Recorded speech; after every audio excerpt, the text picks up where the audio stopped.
Estamos conversando con Roberto Blum, que es profesor de la Universidad Francisco Marroquín. Profesor Blum, las instituciones.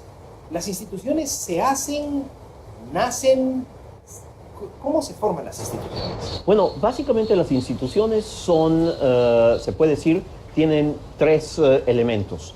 Uno son reglas del juego, segundo son los jugadores y otro es el campo del juego. Entonces, las reglas de alguna manera se van probando, se van experimentando, los jugadores pueden ir cambiando en un momento dado y el campo de juego es quizá lo más determinado, lo menos cambiante.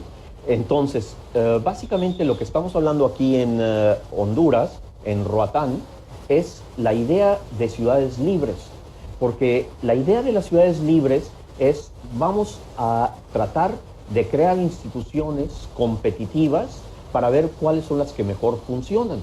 ¿Cuáles son las que mejor funcionan en términos de desarrollo y crecimiento económico? Porque lo que hemos visto es que los estados nacionales, que es el sistema que tenemos en la actualidad, han crecido sumamente rápido, se han vuelto demasiado obesos, se han vuelto demasiado impotentes, y en ese sentido nos encontramos con que tenemos que buscar nuevas soluciones al crecimiento económico para eliminar la pobreza. Creo que es lo más importante que nosotros tenemos que hacer. Tú mencionaste crear instituciones, pero Friedrich Hayek nos advirtió contra el constructivismo. Yo no estoy ¿Es hablando, esto constructivismo? no, yo no estoy hablando de constructivismo. Yo estoy diciendo que de alguna manera tenemos que dejar que los individuos en una sociedad se organicen como les dé la gana. Ahora, obviamente que ese organizarse como les dé la gana significa que establecen reglas de convivencia, y eso no es constructivismo. Habrá algunos grupos que decidan tener un tipo de instituciones básicamente anarquistas, con un gobierno mínimo. Habrá otros que les guste un gobierno máximo. Habrá algunos que quieran un gobierno monárquico, habrá otros que quieran un gobierno democrático o una república, y quizá habrá algunos que piensen que pueden vivir sin gobierno. Lo que queremos o lo que tenemos que hacer es de alguna manera experimentar con las instituciones. Esto no significa constructivismo, de ninguna manera. Bueno, usted mencionó que algunos grupos podrían elegir tener un gobierno mínimo o no tener gobierno. Bélgica lleva 200 días sin gobierno. Quizás se puede vivir sin gobierno, pero ¿se puede vivir sin instituciones? No, no se puede vivir sin instituciones. Podemos tener de alguna manera momentos en donde básicamente no tengamos un gobierno formal, pero las instituciones, que son reglas, jugadores y campo de juego, cualquier grupo que se forme, cualquier grupo humano que se forme, va a tener que establecer algún tipo de instituciones.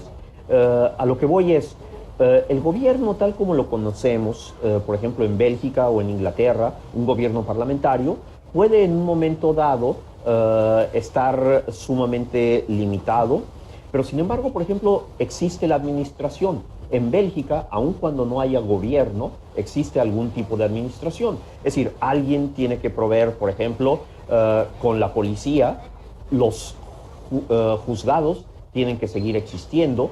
Es decir, de alguna manera no podemos quizá eliminar completamente, digamos, las instituciones.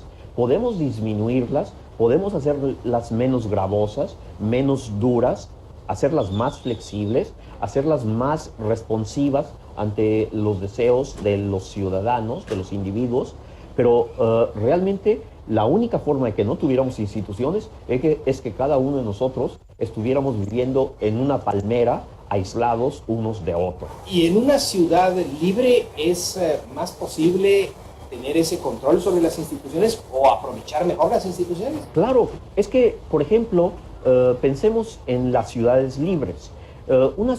Guatemala tiene 120,000 kilómetros cuadrados, no, 108,000 kilómetros cuadrados, y tiene 14 millones de habitantes.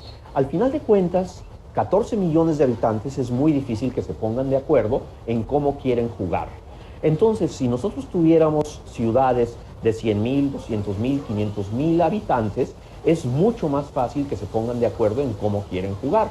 Pero no solamente es el punto de que son territorios más pequeños y un número de población más pequeña, sino que además nos vamos a encontrar con que es posible que en una ciudad, vamos a decir Guatemala capital, o Quetzaltenango, o Cobán, tengan instituciones diferentes.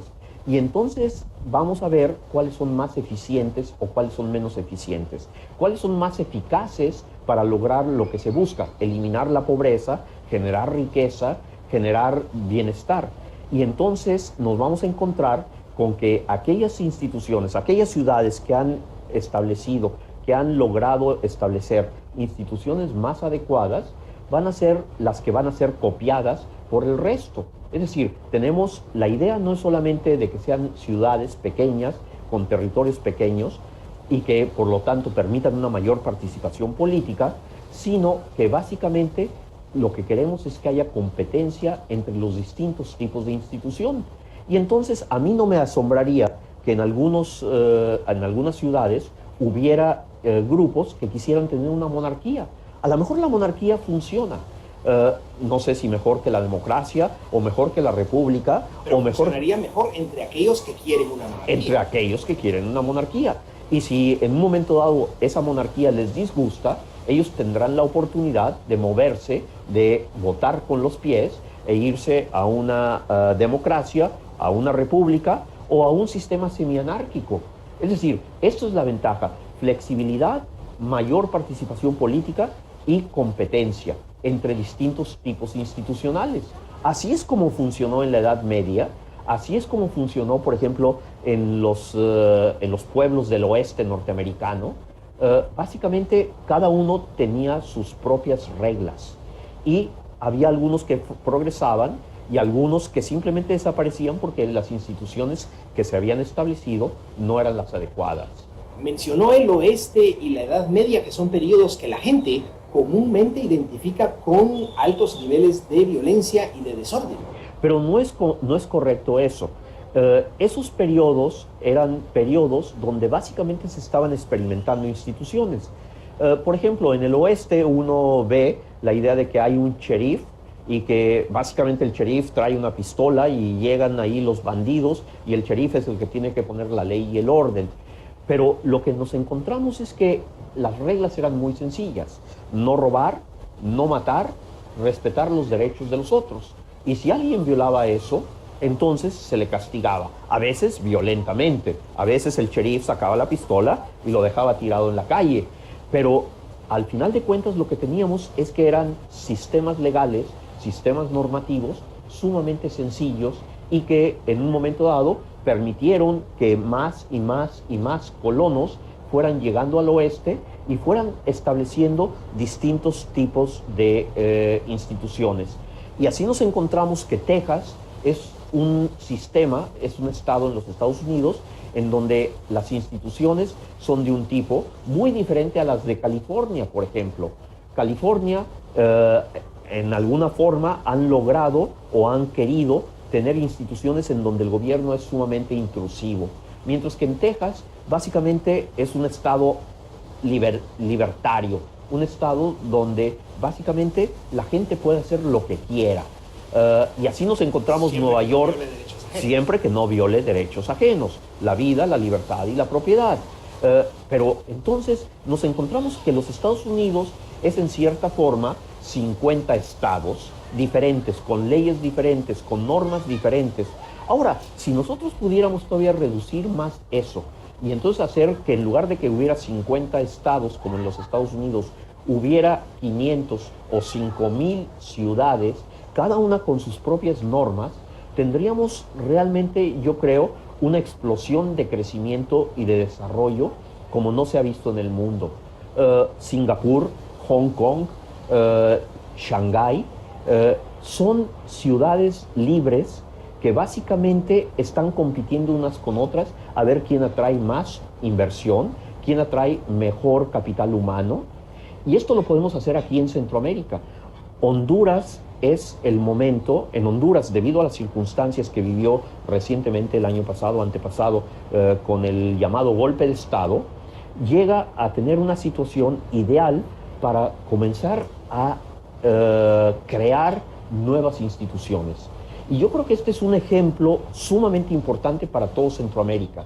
Ojalá que Guatemala, ojalá que Salvador, ojalá que Nicaragua, Costa Rica y que incluso llegara hasta México, pudiéramos hacer esto. Es decir, establecer ciudades modelo, ciudades libres, ciudades autónomas con sus propias constituciones, claro, supeditadas a la Constitución General de la República de Salvador o de la República de Honduras o de la República de Guatemala o de la República de México, pero donde la gente pudiera escoger el tipo de vida que quisiera llevar. Pues muchas gracias por compartir estas ideas con nosotros y a ustedes también. Muchas gracias.